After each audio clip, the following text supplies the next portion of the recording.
Hi, my name is Dr. Ray Pastor, and today I'm going to talk about some basic differences between the Apple Watch and, a lot of the Garmin devices. Right now in this hand, I'm testing out the Garmin vivosport.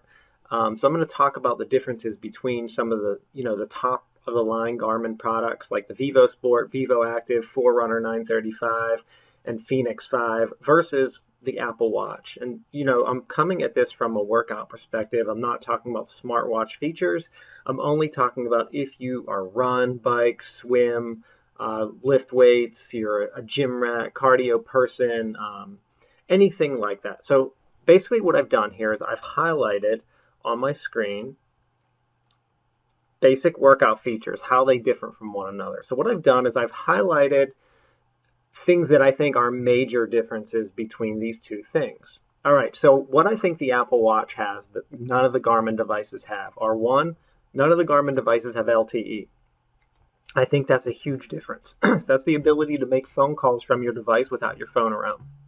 The next thing the Apple Watch has, which is actually two things in one, is A, you can install music on the device. None of the Garmin devices at this time have that. There are rumors the new Fenix and Forerunner may have that in 2018.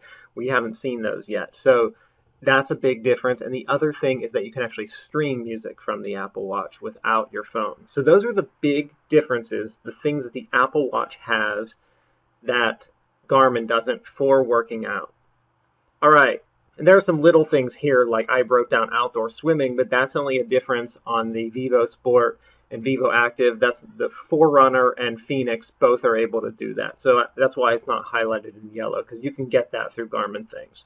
All right, big things that the Garmin devices do that the Apple Watch doesn't. You can see my list is significantly larger, and these all actually have to do with working out, whereas the Apple, it's more about LTE and this convenience of not bringing your phone.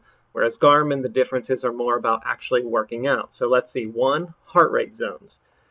Just being able to see while I'm running, am I in my correct heart rate zone? So I like to stay in green or orange. When I get in the red, I know I'm running maybe too fast. I need to slow down my pace. Second, tons and tons of statistics. And some of these aren't important to new runners. Like I don't think a brand new runner cares about lactate. But they should care about cadence. That's a very common, easy thing to care about. Things like if you're just a basic swimmer, you care about your swim efficiency, and there are tons of other statistics like that.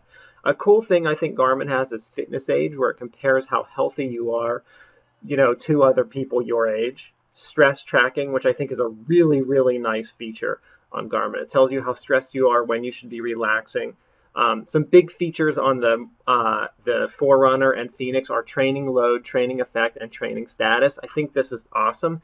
These tell you, are you actually training effectively? Like, should you be resting? How hard have you been training this week versus last week? I think that's a really great thing. This is probably one of the biggest things in my book that tells me the Apple Watch is not really for working out. That's the ability to edit your workout. What if you ran a 5K and it says you only ran 2.7 miles because the GPS got messed up during the run? You can't change it. It's just stuck there. So I think that's huge. Like, especially when I ride on the exercise bike in the gym, I like to say, oh, I biked 5 or 10 miles today. And I can do that in Garmin because I can edit the workout. Can't do that in Apple. You're just stuck. Every second heart rate, 24/7. So just in general, the Apple Watch only takes your heart rate 24/7 every second when you're working out. Garmin does it all the time throughout the day.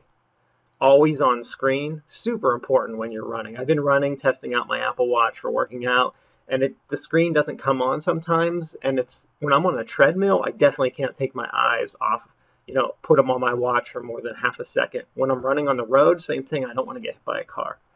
Web and PC interface to view data.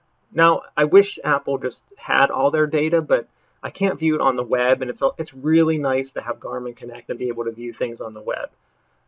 In fact, that's my preferred way to view my data, but I'd be happy just that I can view it. Export data, not a big thing for me, but a lot of people really want to export their data to Training Peaks, Strava, or another device, so they really like to do that. Watch activities, on the watch for a lot of the Garmin devices, you can go back and actually view your activity. On the Apple Watch, once you are done with your activity, it's just uploaded to your phone. You can't view it on the watch anymore.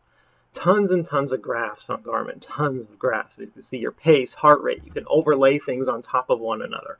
Just no graphs on the Apple Watch for the most part at all, except maybe your heart rate.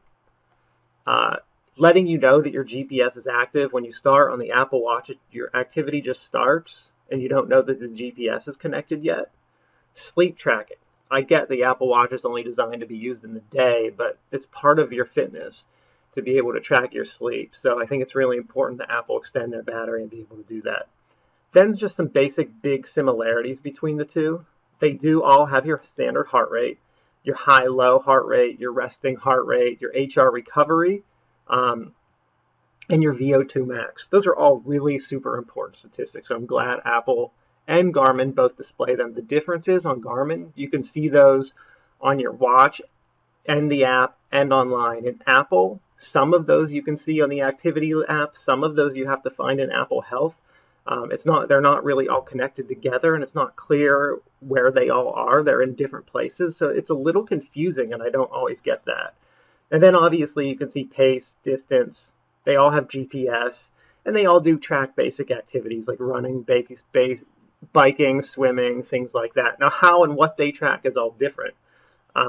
So those are my basic. This is a quick rundown video of the differences between the basic Garmin, basically the vivosport, vivoactive, forerunner, fenix. Each of those devices are different, vastly different from one another. But in general, they do 90% of the things that I discussed here with the fenix and forerunner doing all of them. But that's really how they compare, and those are the big differences in working out between these two